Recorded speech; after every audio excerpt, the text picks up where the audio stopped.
撮ってるもんこれ。一応もう回してますよ。何やったっけ？あ回ってる？何チャンネルやったっけ？ダンビラムーチョの YouTube チャンネル。タイトルなし？タイトルがダンビラムーチョかもしれない。タイトルダンビラムーチョ？ダンビラムーチョ。嵐の嵐みたいなこと？いやまあいいように言うといいよかは嵐の話がいいよかはわからないけどこの配信の名前ね。そう配信これ生？いや、生じゃない。収録。ちなみに初めてだから。初めてのこの見だからこれが何なのかも分かってない。なんかこのなんていうなんとかかんとかみたいなのもない？もうこれ始まってるから。これ始まってるその？の仕切ったりとかいうさないのお前の中でもう始まってるからとか言ってお前が仕切り直して今から撮るよって言ったら別にカットできるやん、それまでは。でもこのナチュラルな感じをお届けしたいっていう俺の中のテーマは。いやそれみんなで共有しようやそれだったらそのテーマちょうど昨日もなんかサスケとなんか喋っててなんかその話なんだけど、なんか味っていう言い方の甘えってあるよね。わかるわ確かにな。その歌とかこれ味あるなっていう言い方するからあれ下手な歌なんじゃないかってわかるなうわいいこと言うね、いいとこつくな。みんなが周りが優しいだけだよな。そう味って言ってくれるこれが味なんですよっていうことで、なんかアップデートしてないことへの、なんかまあ俺がよく思ってんのはその温泉旅館のレトロゲームでこの味があるよねとか言うけど、これは新しい機械を入れてないだけなんじゃないかな。そっちに設備投資できてないだけというか金ないだけだよ。新しくこのレトロゲームを仕入れたんやったらこれは味やけど、俺は甘えの可能性もでもその原田とかもそのツッコミがね、昔はそのなんかもっとちゃんとツッコめとか言われたけど、そのいつの間にか味って言われるからまあでもこれに関してはいいもんな。なんか変にうるさすぎへんより。レトロゲームとは違うそれは。レトロゲームとはちょっと甘えじゃないと。甘え、まあ結果甘えじゃなくなったというか、なんかそれマジあるな。春うららパターンやな。春うららパターン。途中から負けてることになんか価値が生まれ出したみたいな。なんか応援されるしたくなるような感じというかな。そこまで行くとやっぱ勝つと良くないから。馬券持っとくといいこと起きるみたいな。昔見たわ。そういえば俺ツイッターの時に、まだダンビラと喋ったことない時に、大原かなツイッターとなんかその原田のツッコミがどうこうと言う人もいますがみたいな。あれな。罰ゲームな。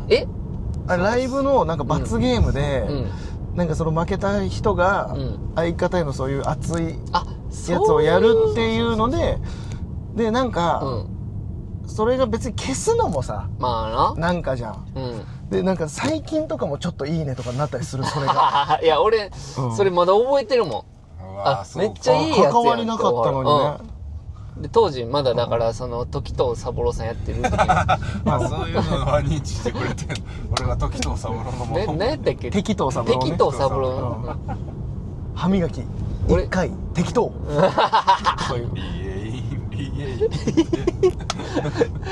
いやほんまにでも俺最初時藤三郎って俺時藤さん顔どんなやったっけって思いながら再生して原田見て時藤さんの顔思い出した。じゃあちょっと似てるなちゃんと。似てた。むちゃくちゃ似てるからな。似てるめっちゃ。なんで今やってへんのか俺分からへん。やんないだろ。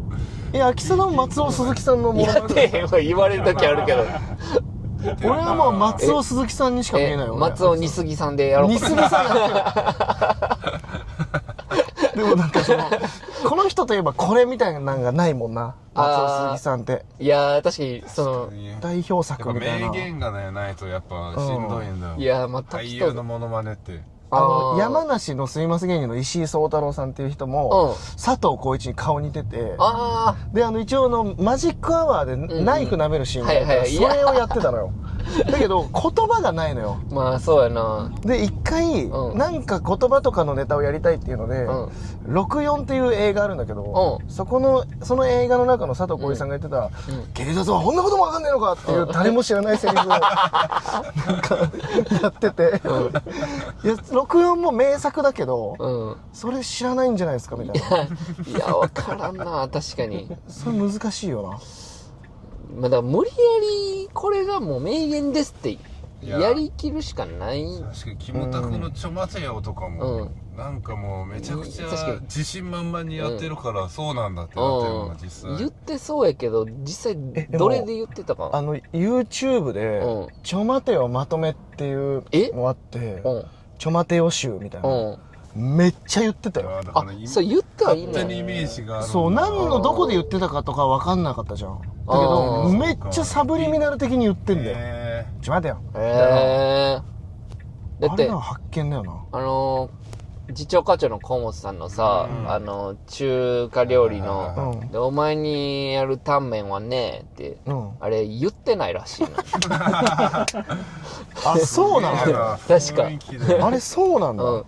あれ創作らしいです。でもありそうだし、めっちゃおもろいもんな。でもタキオンのさ、どうもタキオンです、お願いします。どうもタキオンですって言うじゃん。あれの違和感にさ、は気づかれてはないの？俺が遅れって言う？そう。あれは何なの？いや、あれは、ほんまに、で、みんなな、俺が変なやつってなってんねんけど、ようようみんなな、ちょっと思い返してほしいんやけど、最初のサスケの挨拶でコンビ名聞き取れるかってまず。いや、わかるわ。いやでも俺はサスケがもう秋貞が2回目言うから、逆に早口で言って、でもう1回言う理由を作ってんのかなって思っちゃった今日。最初はサスケが早口やって、で、多分これお客さん聞き取れてないわと思って、俺がこんにちはタキオンですってもう一回言い直してん。そういうことなんだ。その気使ってた聖書みたいなことをしてたんだ。いや、ほんま組み立てちょっともしてからサスケにもうちょっとゆっくりコンビ名言ってもいいんちゃうって。まあ最初は俺が遅れて言うからいいけど、いいでって言ったんやん。タキオンです。もう一回言うから全然いいけどって言ったけど、まあでも、だから俺が変なやつみたいになってるから。いや今なってるよ、かなり。だから、サスケが、さっきちょっと、ゆっくり言ってみるってどうかな。いや、最初に言ったやんって。俺が先ちゃんと言うから、そこはちゃんと言わんでいいって。で、揉めかけたからやめた。そんなんで揉めたくねえもんな。そんなんで揉めたくないから俺も。最悪だよ。ゆっくり言った方がいいんじゃないで。言ってくれないわ。やばいけどな。まあ、いいわ、いいわって言って、別に、どっちでもいいし。なんかシュワシュワシュワシュワシュワとしか聞こえないもん、あいつ最初。年々ちっちゃくなっていってるかな、挨拶も。秋貞が言ってくれるから。で、みんな俺が言ってちょっとクスクス笑い出して、こんにちは、タキオンですって言ったら、おそっとかって笑ってるけど、実は、あれをさ、俺らがちょっと被せたりするのよ、たまに。ダメのムチです、お願いします。どうも、ダメのムチです、みたいな。いや、タキオンのやつとか言うんだけど、そんなにウケない。そらそうやろ。弱すぎるもんだって。でもやっぱあれやりたくなんだよ。あれなんか。まあ今や言わな気持ち悪くなってるし。いや、そうだよね。俺らだけちゃうコンビ名言って2回拍手くんの。まずタイミングがな。もうあれですでに俺らはあったかい状態を作れるから。あ、すごいな、それ。俺、つかみとしてめっちゃいいなと思ったら、なんかすごい親切だし、秋貞が変なやつっていうの分かるっていう。不可抗力やで、あれ、もともとは。めっちゃ変なもんだって、聞いたのに。こんにちは、タキオンですってみんな拍手して、で俺が、こんにちは、タキオンですって言ってもう一回。戸惑ってるだけな可能性はあるけどな、お客さんが。お客さんも、これ、あれ一回フライングでしちゃったと思ってる人もおると思う、多分。あ、そうね。そうだ、この人の挨拶の前に拍手しちゃったっていう、恥ずかしいみたいな人もおる。そう、あれはマジ画期的だと思うんだよな。画期的ちゃうで、あれ。本当に。あれ、変やで、あれ。まあ、いないもんな。ダンビランもな。でも俺もダンビランのずっと言ってるやん、俺も。シャレになってないじゃんの。なんか、大原、まあ、例えば、浜崎あゆみになったら、大原みたいな。で、この空気シャレになってないじゃんって言ってるけど、あれ、原田が突っ込んでないからシャレになってないんやで。あれ、最初に。お前が、とかって戸惑ってるから、あれで、そのせいで変なの。浜崎あゆみだったら、大原つって原田が、いや、なんでそれ、浜崎あゆみで言うんだよそれはそれでつまんないやつお前登場したじゃん。お前ちょっと待ってくれよお客さんすいませんね。なんで今かけすぎ。コンビ名も言ってないのよ。大原。浜崎あゆみだだったら、ら大原。もし、とわけさん、ちょっと待ってください。ちょっと、大原、ちょっと待ってくれ。違う。それなんで浜崎あゆみで言ったんだよ。この空気いいじゃないよって。そしたら、シャレになってるから空気感が、もうこの空気って言わんでいいね。シャレになってないじゃんとか言って。一回俺大阪で見たときさ、大原が、早すぎてそれ言うん。お客さんがついてこれてない時あったから。いや、もうその時も多分やりすぎてバグっちゃってた時だと思うんだよね。だってほんまに、原田です。大原、シャレになって、大原、早すぎやったら、大原、この空気シャレになってないじゃん。まだどの空気にもなってなかった。一回作れよっていう。せめて、その空気は待てや。せめて作れよっていう。いや、めっちゃ早い時あったから。あれももうなんか数が決まってんのよ。大体。浜崎あゆみになったら、大花と、動物中心になったら、バーハラと、海に潜ったら、ムニムニムニムニムニムニぐらいで、それなんでその3つぐらいで大体。まず、大原っていう節で言ってることにほんまは突っ込みたいのに。そうなんだよな。確かに。まずそこが変やのに、大原って普通に言ってくれないのってこと原田のっていうのは。確かにどういう意味なんだろうな。っていうのは。っていうのはだから急にモノマネもしだしたし、歌い出して。それでもさ、お前がさ、原田ですってさ、その節作りしてるじゃん。いやでも原田です、大原です、ダビラムーチョです。ほんまは言いたかった。本当はそうなりたいけど、そうなりたいのに、原田です、大原ですって言おうとしたら、大原、浜崎になったら、大原で、が爆発。いやまあもうおかしいし、あれ言うときに。それだったらシャレになってないじゃんの後もなんか言わないと。確かに。なってないじゃん。あれで、お前のせいだよ。って言ってる？言ってないな。ダンビルムーチョでーすって言って、なんか、整ったことにしてるけど。シャレになってないじゃん。俺のシャレになってないじゃん。なんか、お利口そうに待ってるし。終わるまで。あれ、まだ今、テレビとかも出てるし、決勝行ってるから、まだわかるけど、初めて見た人は、動揺隠しきれへんと思う。そうだよな。わかる。寛容だよな、そう考えるとお客さんが。シャレになってないじゃんって何？要素が多すぎるから。で、もうほんまにシャレになってないじゃん。お願いします。いやー、俺さーって言って喋り出してるけど、いや、まだ、何やったん今の。無理だよ。冷めやらないよ。今のは何やったんじゃあ。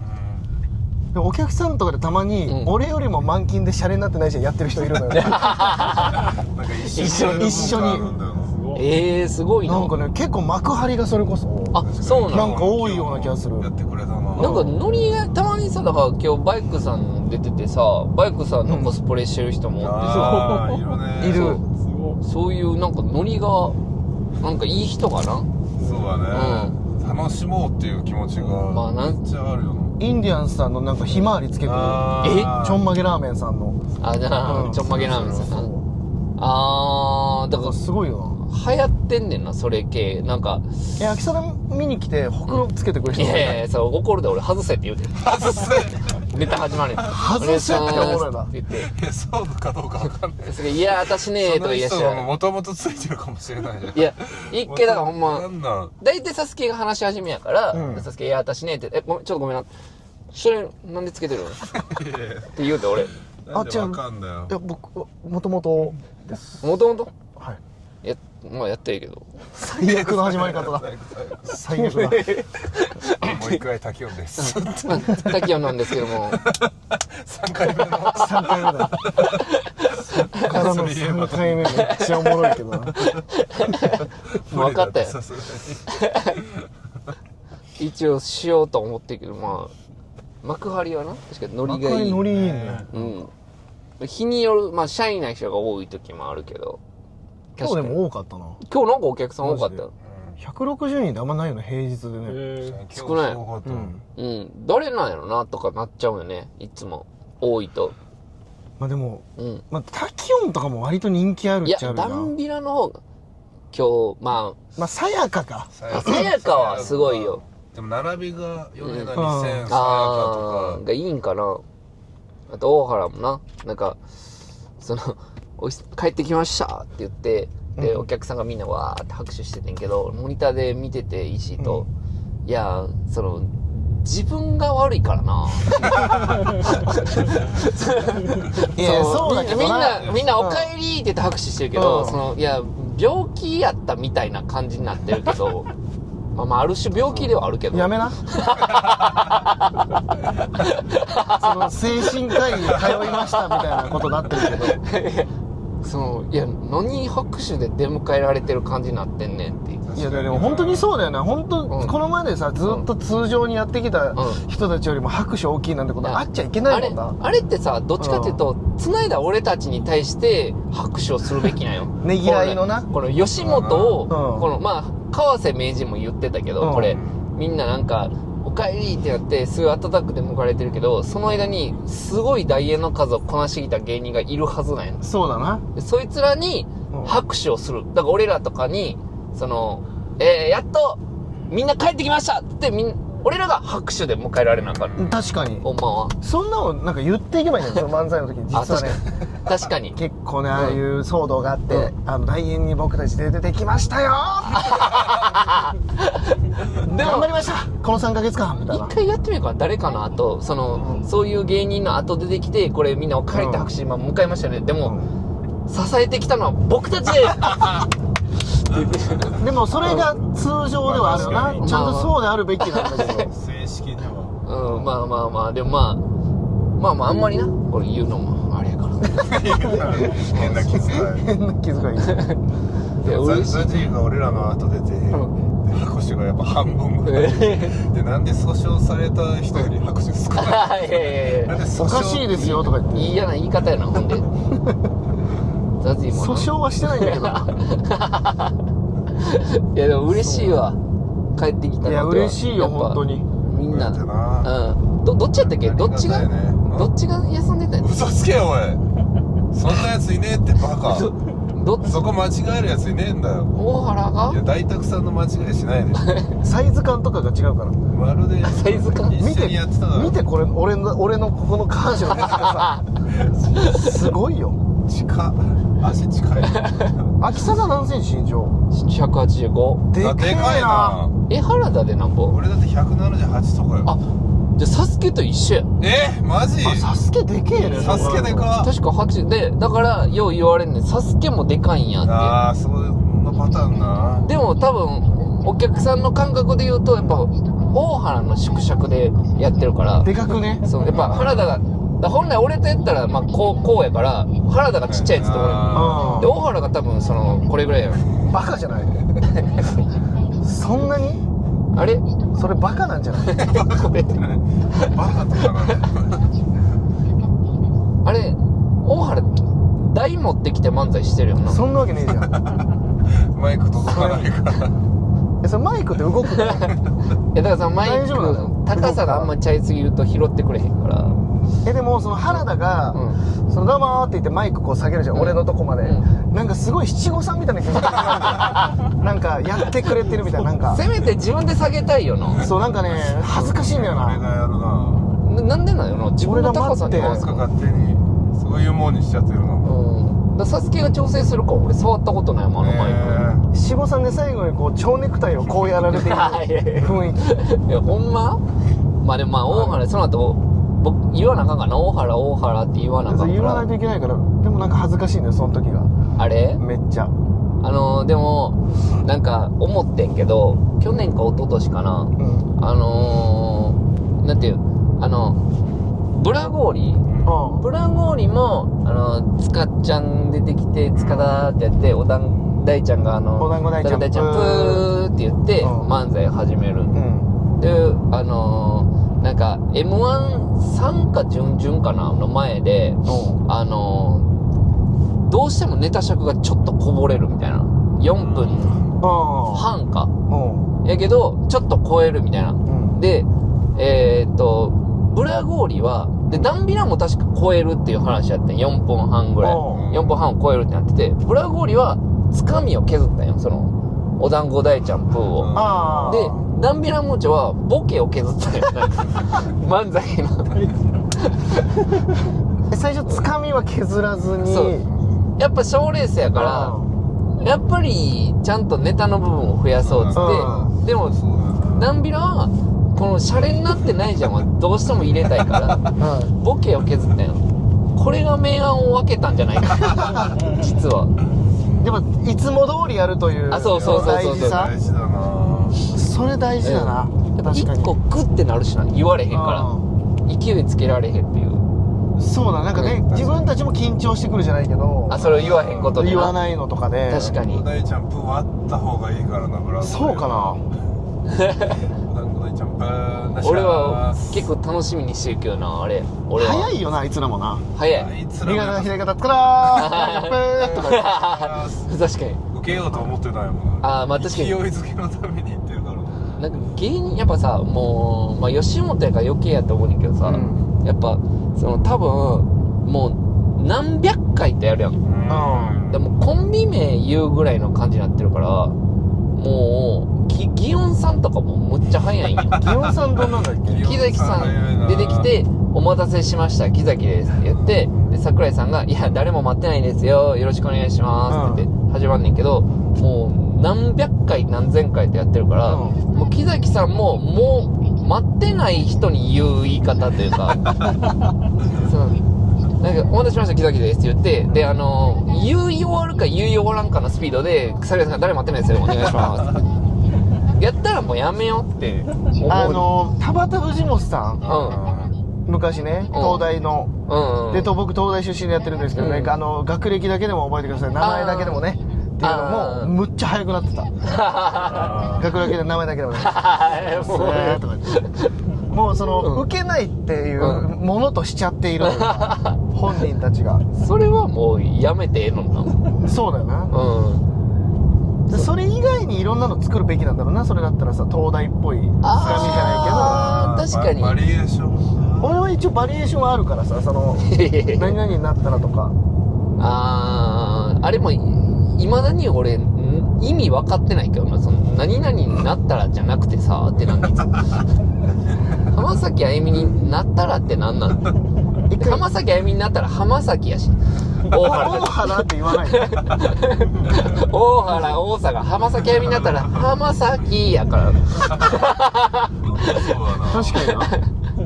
なんて言うんだ、ほんとに。長渕剛になったらおはららららららら荒野を駆け抜けるとか言って。いやじゃなくて、長渕剛になったら長渕やからおはららららで大原やとしても言わへんし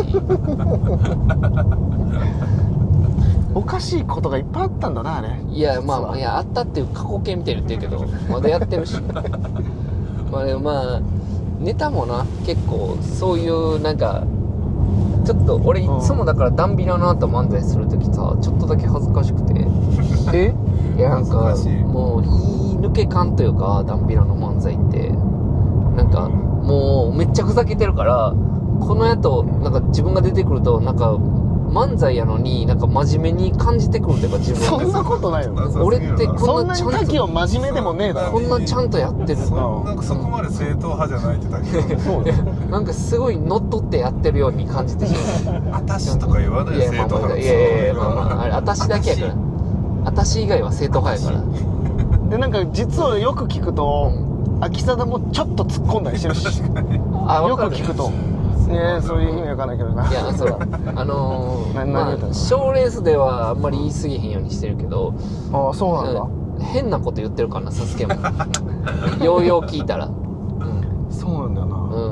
なんかなんていうのかな、なんか言い過ぎてる時とかあるから、いやそこもう秋貞が次行きたいのにまだなんか言うてるとか2発ぐらい言ってる時にね、まだいいからもうと聞こえるか聞こえへんくらいいやそうそう一応だから M1 の敗者復活の時も1回だけ突っ込んでんねんけど、あそうだったっけ、俺がボケで、うんプーさんのモノマネするっていうのがあってでここは韓国で2番目の都市なんだなって言ったらさすがが熊野プサンって突っ込むとこあって、うんまあ、そこはあって、んプルコギ食べたいようやないねんサスケが言うからあ俺それ言ってないでって言う俺それ言ってないわっていやないねんじゃなくてそのやないね。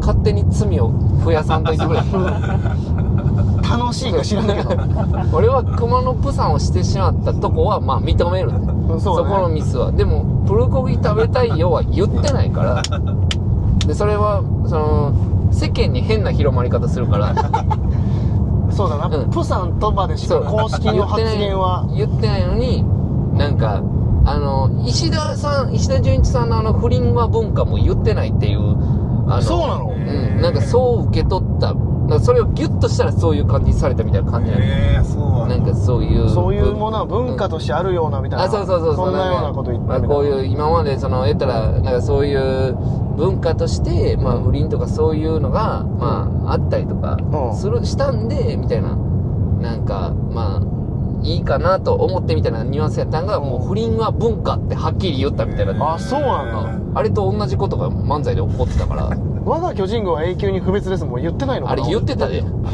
あれ完全に言ってたで、あれ言ってたか、うん、めっちゃ言ってた自信が確信に変わりましたって松坂いや本当は言ってない言ってたえあれ松坂あれ松坂でイチローをさああ三振取って3打席連続三振なんか取って自信が確信に変わりましたっつってなんか斎藤佑樹はあれかなんか僕は何か持ってるなと思いましたって1年生の時に言って4年生の時になんか言ったよ僕は持ってるもの何か友達ですみたいななんか仲間ですみたいな野球ボールですって言ってなかったそんなわけねえだろ面白すぎるだろそれ4年生の時ずっと何か持ってるなと思っててめっちゃおもろいなそれ言ってほし4年かったな間で1年生の時にまず僕は何か持ってるなと思いましたで4年生で何か持ってるなと思いましたやっと分かりましたそれは野球ボールでグすッってなるでしょ全員ノリが良ければ大石と福井があったけどサバ柄ですとか忘れた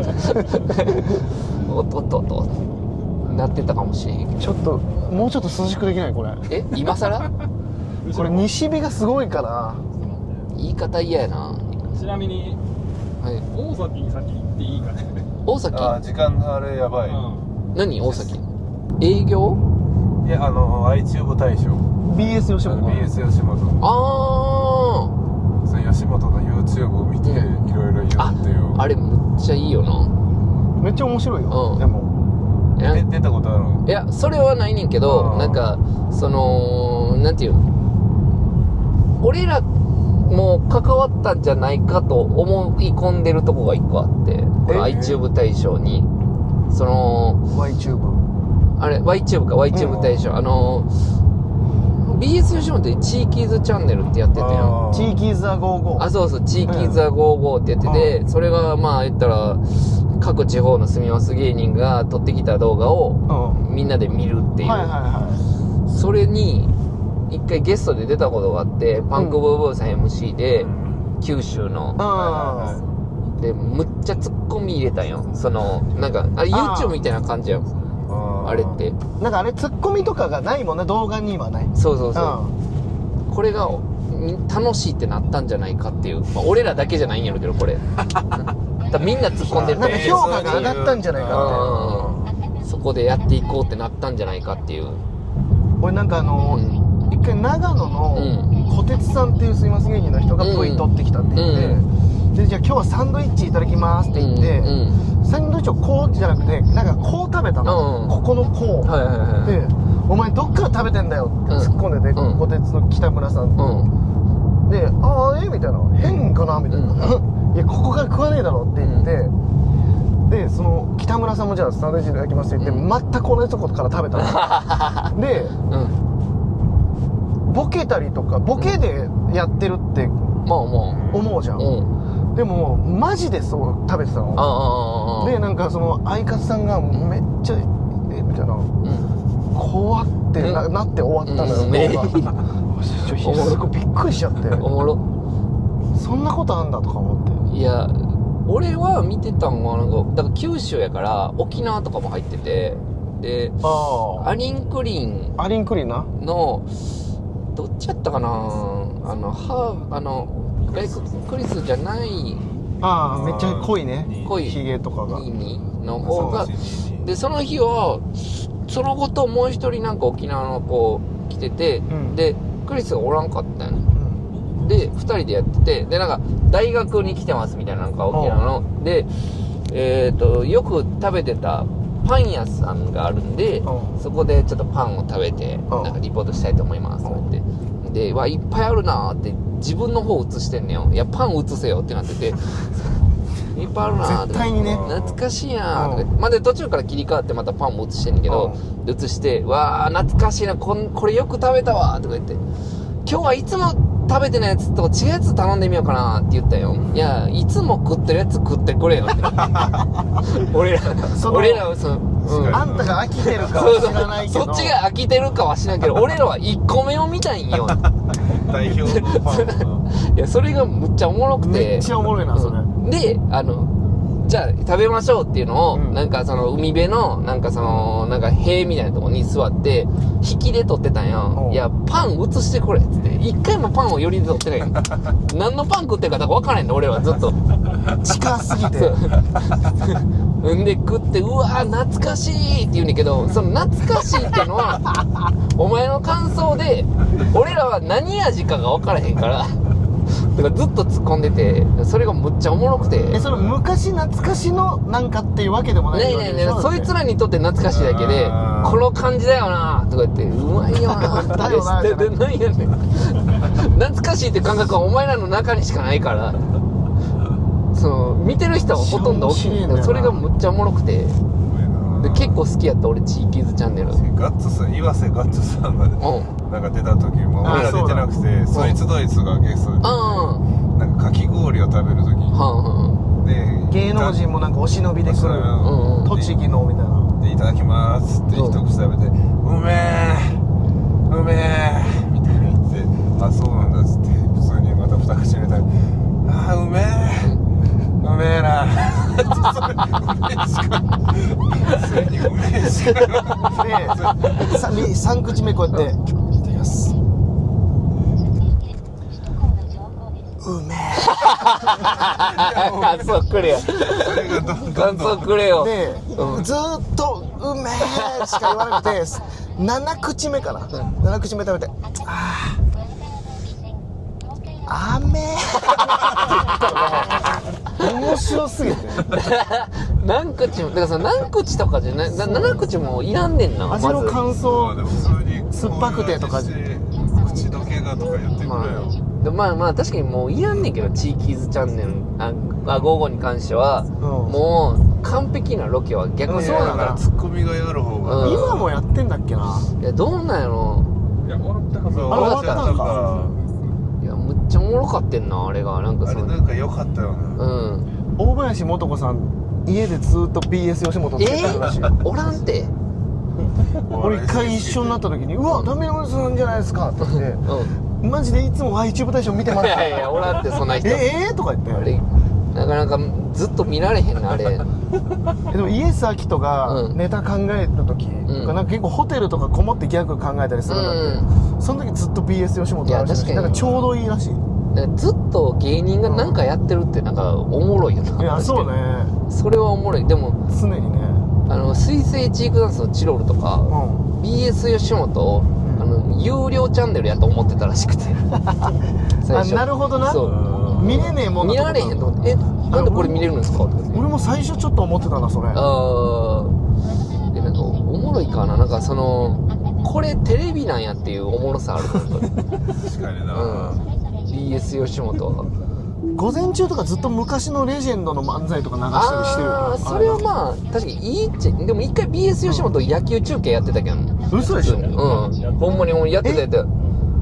なんか書いてたもん。なんかあれやプロ野球速報とかで、今放送してる媒体みたいなダゾーンとかプ嘘ロ野でしょ球ニュースマジそう BS 富士あと BS 吉本なんでってかなんでそれアフロモンキーズの試合じゃなくてトータルテンボスさんの何アフロモンキーズって何トータルテンボスさんがやってる草野球チームああせやせやせやせや見たことあるわいやいやその上方本気キーズそっちも流してほしいけど解説付きでプロ野球流してたってことそう普通にプロ野球マジでなんでなんやろななんかあんのかな別に誰ももしかしたら解説吉本の人やったんかもしれんけどそれだけでは無理よなあーまあでも結構いるもんね吉本のプロ野球選手みたいな所属の石井和久さんとか星野さんとかな星野さんって星野信之さんとかああそうなんだ、うんあれ斎藤隆さんだっそうそうそう。えけもうなんか出てたよね営業ワングランプリですえめっちゃ面白かったドジャース行ったそうマジでそうなん一番最新の営業ワングランプリええ吉本講なんだ演会とかめっちゃやってるらしくて何年も吉本って言ってたよええ実はそうなんや結構おんねんな青木さんとかねもう確か吉本青木マッチョ青木マッチョのことさんって言わねえよアスリート青木マッチョって青木さんのりちかさんののりちかさんのうんあんねやろなって思うそのツートン青木さんだったっけなツートン青木さんそれ吉本じゃないか青木ツートンさんモノマネのあそうそうそう美空ひばりのものまねあははそれじゃないよ代表作古畑任三郎が代表作あーそう美か空ひばりもやるっけの本気の時やる決勝戦のとか決勝戦めっちゃ似てる決勝戦の時似てるものまねそうそうそうなんかイメージだから確かに美空ひばりさんとそれ2つやってるイメージあるそうだな確かにつ暑いか俺全然暑く確かにない涼しい俺ここかなここはどこにめっちゃこっから出てる。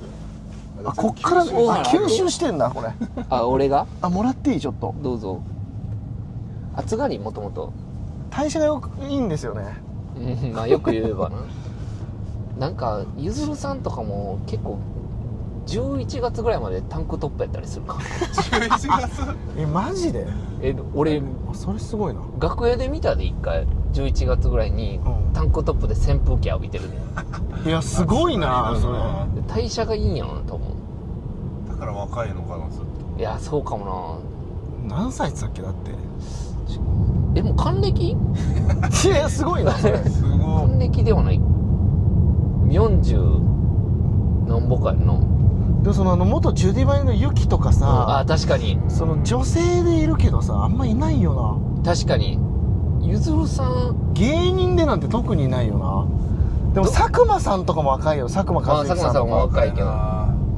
どうするゆずるさんが来年老衰で亡くなったら嘘でしょってなる行きまくってたんだむっちゃ元気やんじゃあそうなんだっつって、お元気でいやめっちゃ綺麗よな確かにゆずるさんなんかどんどんなんかみんなが逆に追い抜いていってるというかその年の取り方そうがねマジで何歳だっけ分からん調べようかな 40? うんすごいよなごめんなごめん何ゆずるさん。河合ゆずるさん川合ゆずるさん。川合ゆずるさん何歳やろ結構だって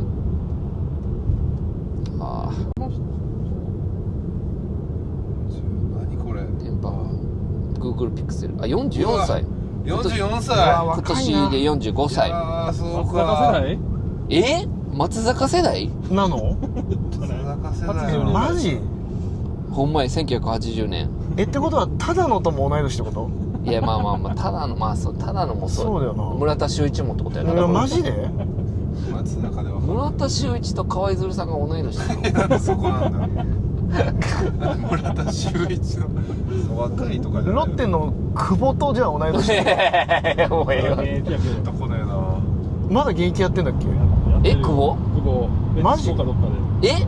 そうかじゃあまあ言ったらそういうことやなもうその現役っていう意味では一緒やなゆずるさんと久保はそうだからいつまででもやるぞっていう確かにその選手寿命とかないからな野球芸人の場合芸人寿命ないけどなんとなくおじさんにはなっていくやんやっぱでもちょっと俺おもろくなくなってきたなでメキシコ行くやつがいないじゃん。いやまあ確かにそれおらんけど、福田元ロッテ大英ソフトバンクいたもう福田周一だっけ？周平あごめん、あれドバイでやってんだよ今。そうそうドバイねドバイリーグみたいなのが新しくできて、あるんだ。そうもやとかも行ったやつだ。もやも行ってた、うんドバイ面白いな。レアードも行ってレアードもた確かレアード面白い。そうなんだ。ドバイでワクワクするよな。なんみんかなシャンパン飲みながら見てるみたいな。マジでそうじゃない？野球の金持ちばっかりだから。もう野球界のザ・セカンドみたいな状態ってことは9回じゃなくて12回までやるみたいな。いや6本で大ちょっと長めにちょっとだけ長くする。そっちの方がやりやすいみたいな。色が出る。いや短い方がええやろ。技術と色が出る。それとコメントはだろ。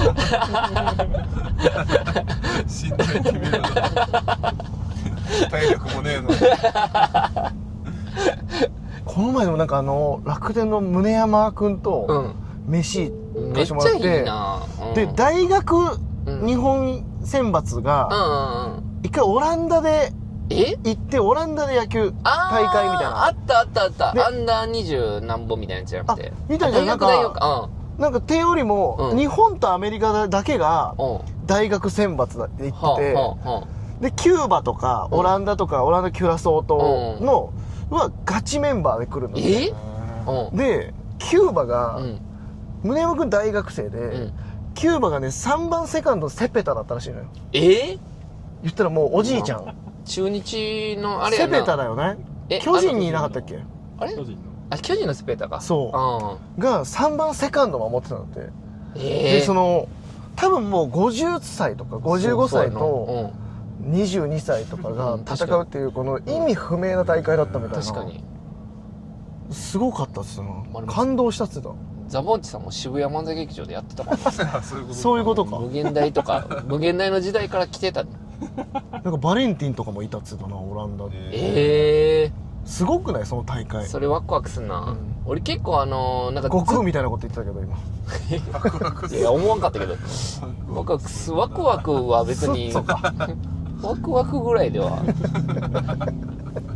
いやいいだろ。甘いか悟空が。そうまだ悟空感が。なんか J リーグとかな野球とかもなんかもうむっちゃ長いこと現役やってる人おるやん。あれ好きなんやな俺結構。野球今で言うと誰だろうな。誰やろな。長野とかなのかな。長野も長いな。ヤフー石川じゃない？石川いい。確かに。そうだ。ヤクルトの石川だってカツオカーブまだ普通にこの間堂前さんヤクルトのファンやから、そうよな。今のヤクルトのエースって誰なんすかみたいな話になったやん。そういやなんか小川とかの時期もあったけど、ちょっとめっちゃ迷ってて堂前さん石川って言ってた。本当に終えてるとお前さんそれ。ほんまって聞いて。でもそれぐらいまだ投げ入れてるもんな。すごいよな。選抜とかで投げてる。いや先発で普通に投げてるやん。マジちゃんと投げてる。それだけちょっとすごいな。俺山本昌の現役の時がむっちゃ好きで、50歳ぐらいまでやんなかったっけ？確かやってた。多分40、結構50近くもやってて、47、8の時からなんか掲示板みたいなの上がってて、ネットのなんかすごいことに気づいたみたいな。山本昌10年前から最年長やっていう。チーム最年長。すごいね。なんか10年間守り続けてきたんだ。で10年前のブログ見たら、10年前になんか多分チェンかチェンじゃないな、なんか誰かが引退して、そろそろ俺かなって言ったんが10年前みたいな。次は俺の番かなって言ってから、なんか送り人って呼ばれてたよな、だから当時。上からね。そうどうぞどうぞみたいな。そうだからもうどんどん。いやそれちょっとかっこいいな。ずっと現役やってる人。どんどんなんか体もでかくなってったような気がするな。でかくなってた。その球は速いわけじゃないけどな。そうやな。山本昌とか工藤とかがやっぱ長かったよな。長い。イメージな、やっぱ左投げの方が息が長いというイメージがある。イメージあるな。うん。なんか。まあ、佐藤義則とかおるけど、まあでもまあそうだよね40ぐらいで。岩瀬とかもね、長かったし。でも左が多いな。なんでなんだろうな。でもなんかイメージ、左の方が、まず、なんていうかな、体制するのが、体制とか、なんていうかな、活躍するのが、ちょっと時間かかるイメージあるの、左の方が。あなんていうの、能見さんとかも結構、技巧派みたいなね。だって、松葉とか、中日うの、ん。 35歳で、今が多分キャリアハイぐらいの多分活躍してる。 35歳の今、松葉。うんえでそもそものそれがちょっと移行遅いからかもしれんけど、えなるほどね。あんま左の直球みたいなのっていないもんな、実は。確かにな。カープの中継ぎいっぱいいるけどな。なぜか。確かに。森浦とか堀江とか、ハーンとかい。や、おるな。むちゃ速いんだよな。広島が一番なんか、広島で知る漢字の読み方が一番。下鶴。下鶴な。苫部地とかも。苫部地鉄と。山梨学院となんかあの時パイプあったっぽいんだよな。あ、そうなん。確か苫部地玉山うん。とかなんかね、3年連続ぐらい山梨学院が行ってたんだよな。そうなんや。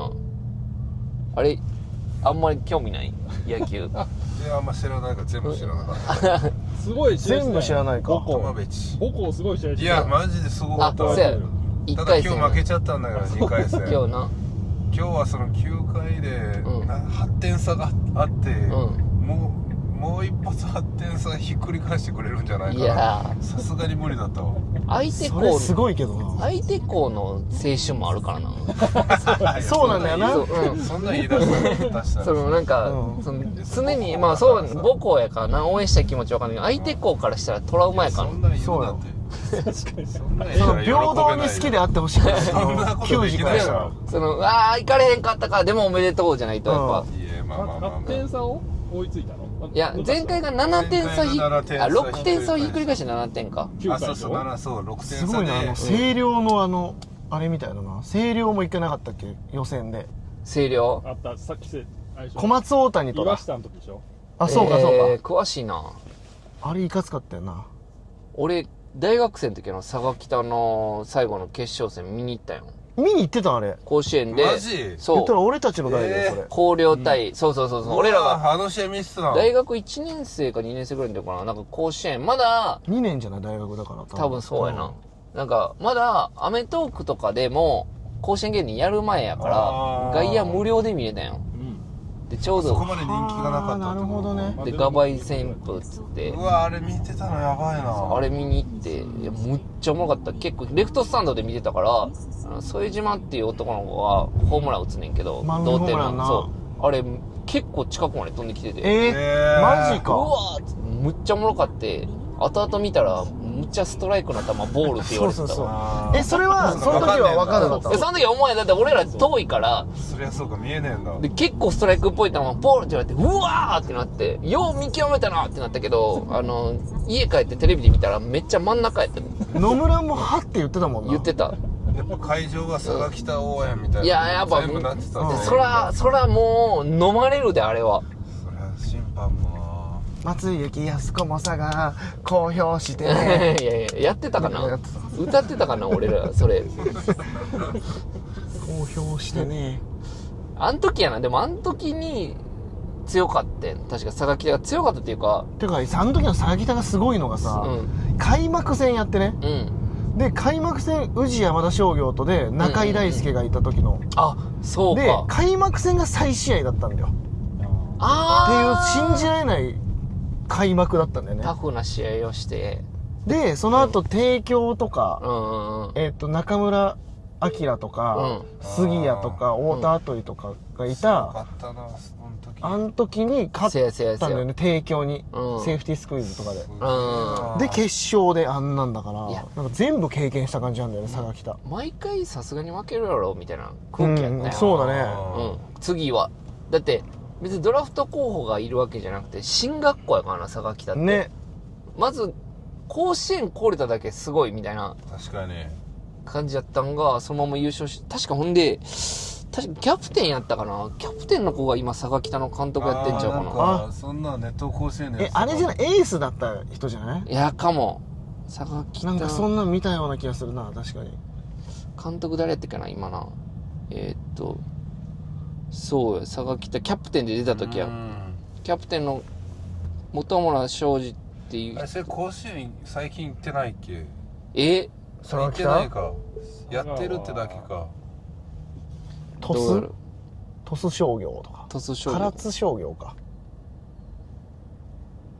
いやそうや、だから副島君が今唐津工業高校で先生やりながらこうまあ指導者としてそうなんだ。すごいな。でこれもちょっと面白いな。あれも見たで俺日本分離隊あれな甲子園で、中京でめっちゃ好きじゃん。めっちゃ行ってる。そうか。いいな。当時はなんか大学生やから。あれ山口も見てたらしい、あの試合。コンボイ山口コンボイも。あ、そうなん。もう日本分離に知り合いがいてみたいな。俺もむっちゃ面白かった。あれ面白い。だってね、堂林が泣いててね。あ、そう勝ったのに。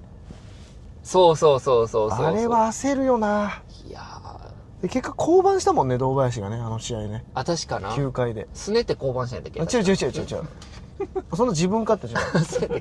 そんな人アナウンサーと結婚できないよ。これはダメだ。堂林選手投げるの拒否してますねみたいな。本当にプリンスなんだからとか言われてないって当時から。いやおもろいのかな、やっぱあれ。そっち側よりやっぱ相手の方がやっぱドラフト候補おんねんな。なんかそういう日本そういうのって優勝したとこより。そう中京大中京も堂林君がおってだけどね。で広陵も言ったら野村君と野村祐介と小林誠司すごいよな。確か履正社対星稜の決勝戦、奥川君の時でピッチャー奥川君、キャッチャー山瀬でショート内山相馬。すごいな。で履正社が井上阪神の広大井上広大とかだったね。めっちゃ面白かったねあれ。やっぱ今年ちょっと面白いよな。なんかいや今年もだからめっちゃ楽しみなんだよな。見に行かれへんよな。もう俺でも高校野球は見に行ったことない甲子園。あ、そうもう今もめっちゃ行きたい。すごいよもう。でも行こう夏行きたいな。これで行こう。それでこれで行こう。しんどいんじゃん。これでずっと回しっぱなし。さすがに寝てるシーンとかもお客さんもきついんちゃう。見てる人もきついんちゃう結構。止めるとこない。お疲れ中とか言ってなんかしたけど。いや綺麗や。もうええやろ寝てるとこは。取らんで別に。もうあと10分ぐらいで。あ、もう着く。マジか。どうするこれ。ありがとう滝音秋貞。はっきり急に言ってなかったなと思って。テロップみたいに出るんじゃない最初。誰もわかんない。改めて紹介ちょっといいんじゃない？同期の滝音の秋貞今が来てくれてます。そのシオン監督の映画みたいに最後にタイトル出る。おしゃれな演出。おしゃれな。いやまあそうか同期でな。そうです。はい。運転手の七野君とも同期で。お二人が知り合ったのとかで今更本来の順番と逆。お二人ダンビラとタティオン。あれどこやろ。でも俺なんかずっとダンビラ面白いって聞いてて。でも名古屋でユニットやった時が一番がっつり。その時はだってまだ大阪いたもんね。タキオンまだね。一緒のユニットやってた時に仲良くなってて東京来てからも。俺ががっつり見たの多分敗者復活で変なおじさんの何なんだ君はっていうネタ初めて見たのが俺一番。あと猫キャッチャー。猫キャッチャー。それキングオブコントだったっけ？一緒でとかだっけ？俺はもう純潔行ったんかなその時に。そうかもな。その時でも全然喋ったりしてないよね。で辻さんはめっちゃ面白いって言ってたよ。でも辻さんめっちゃ褒めてくれてたからやっぱ野球先輩は。で俺一番覚えてるのは猫キャッチャー一回オハスタのロケ行ってて俺スタジオに俺スタジオやってで猫キャッチャーがロケに来ました、みたいなんで、まず猫キャッチャーを一回もやってないよな、オハスタで。やってない。やってないけど、唐突に出てくんねんな、そのロケで。そう。今日は猫キャッチャーと、犬審判。犬審判で、なんかその少年野球のとこ行って、なんか、ある程度のとこまで飛ぶと、言ったら、プロ野球カードの欲しいやつがもらえるっていう企画で、で、じゃあ、対戦しますって言って、バッてロケ見たら、猫キャッチャーじゃなくて、犬審判がピッチャーやってて、何これで、キャッチャーは猫キャッチャーじゃなかった。猫キャッチャーなんかベンチに猫キャッチャーも応援中とか言って。応援中じゃなくて、お前がキャッチャーせえよってやっぱみんな思ってて。そうだよな。確かタキオンとサンタモニカが対決みたいな。そうそう、ネタバトルで、で、二人で見てて、二組で見てて、何これってなって。で、スバニーもずっと、猫キャッチャーって何って言ってんねんけど、切られてた音声を、その、ワイプの方はもう顔しか映ってない。口パクでそう何って言ってんねんけど、誰も突っ込まへん、それ。もう、それはもともとあるもんとしてずっと進められてて。犬ピッチャー。まず犬ピッチャーって何犬審判って何俺もう最初ね、最初投げてたの、猫キャッチャーが。猫キャッチャーだけど猫ピッチャーってことにさせてもらえないですか、まあって言われて投げてたんだけど、そのちょっとボールとか続いたりとか、その小学生のこの危ないみたいな、なってからその保護者とかの目とかが怖くなってて、親御さんがめっちゃいたんだよね。でそれで完全なイップスになってしまって猫ピッチャーが猫ピッチャーで急遽犬審判が登板するっていうことになって俺も審判で、それで応援みたいな、でオッケーこっからみたいな感じでもう15球ぐらいボールが続いてもうダメだ俺が投げる。そうダメ。犬審判も結構ボール多かった。でもまあ入るからの方が割合的に5球中1球ぐらい俺もうわけわからなくなってきてさ、あっちいしさ、保護者に見られてるし、むっちゃおもろかった。だからその子供たちが打ってくれて普通は悔しがらなきゃいけないけど、終われるのそれよっしゃーってやったーってなってたね。これツイッターももうちょいかなんかでももう先か。めっちゃ覚えてるのは、だから一瞬だけ音声がスバニーに映る瞬間があって、で、すぐに、次の、なんか、CM かなんかで行くねんけど、もう一瞬だけスバニーの、そんなことより猫キャッチャーってだけ入ってんねん。さすがにね、スイッチャーみたいな人もちょっとやっぱ、さすがに意味わからんから。プロ野球カードの宣伝がメインやから、僕たちも、これ、プロ野球カード集めて、好きな選手集めようとって言って、最後にスバニーがちょっと、そんなことより猫キャッチャーって一瞬入んねんけど。やっぱこぼれちゃって、その後。やっぱスバニーもやっぱ成立させないといけないもんな、MC として。そう。めっちゃ面白かった、その回。なんせダンビラはな、それでなんか、猫キャッチャーのやつ。キングオブコントの。猫キャッチャーは本当初期の名作だからね。初期というか、もう俺らコントやり始めて。自分で名作って言うんや。名作。それで純潔いけたっていう。すごい、だってな、もう伝説の当時コロナが流行ってて、現地でネタできへんかったよな、ダンビラが濃厚接触で確かで自宅からの冷蔵庫が映ってる状態の動画審査で準決勝に行くという部屋の中で撮ったやつを、信じられへん。俺らも見たけどその動画、むっちゃ家やったもんな。あれ信じられないよね。普通スタジオ的なの借りてちょっと広いとこで、一応小道具とかちゃんとやってやるやつ分かるけど、なんか全部俺らが脳で保管せなあかんようになっててこれがこうグラウンドがこうなっていてみたいなな、冷蔵庫の前でなんか、でもマジで意味わかんないのが、あれで、動画審査で受かってから賞レースの調子が良くなったそうね。そこから3年連続準決いけたからな。そうかそう良くなったあれでキングオブコント。それもむっちゃなんかダンビラやっぱそこがな。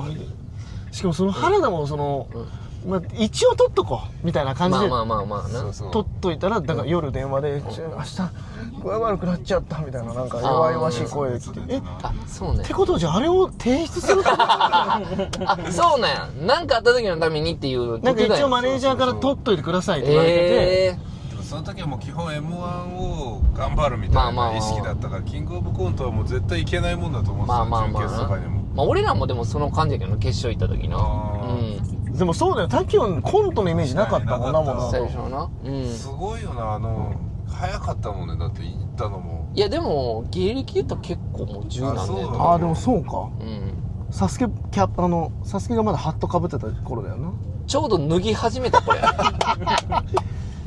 脱ぎ始めの頃か。ハットかぶって漫才してて、俺は何回か外した方がええんちゃうってずっと言ってて言ってたんだ、気になるやんってやっぱそのツッコミがハットかぶっててやそしまさん以来のな。サスペンダーで一人称私やろってなんかそのちょっと情報多すぎるかもなとか言っててんけど、いやでもなんかこれがまあ一応トレードマークみたいなとこあるからみたいなの言ってて、まあでもまあ別になんかそのいやいやな外さすんもあれやしと思ってやってたら、3、4年してる時に急に俺に真剣な顔で外した方がええかな何があったんだよ。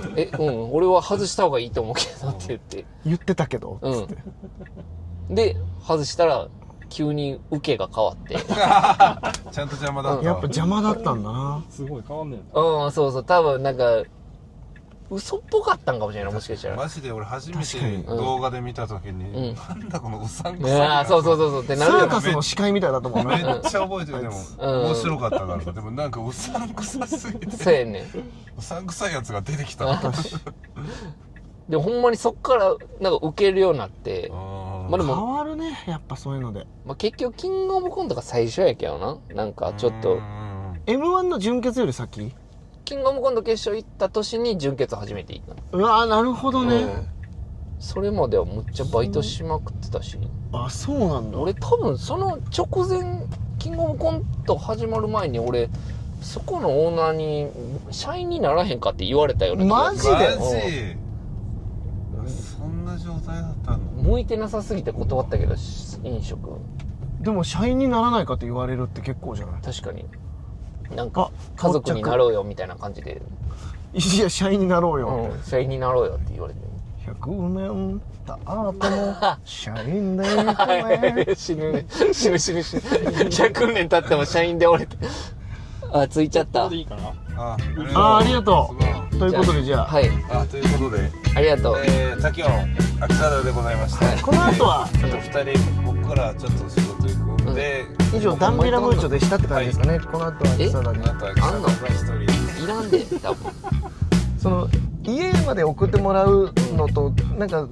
トントンになっちゃうよねこんなに喋ったらラッキーとかじゃない。いやでもまあどうせこんぐらい喋ってたやろうし、でもどっちにしろまあね普通に電車で帰るからでこっからでももう一ノ君とまだ会ったの初めてそうだよな。全然いいよ。でも関西の巨大な2人っていうのが気がいやいやいやあるあるで。まあ頑張ってじゃあありがとうありがとうマジで、詰めれる。はい、というわけで、また、やりましたら聞いてください。秋貞今日は本当にありがとう。いやありがとうまた聞いてください。毎回秋貞無理かな。いやおもろいけど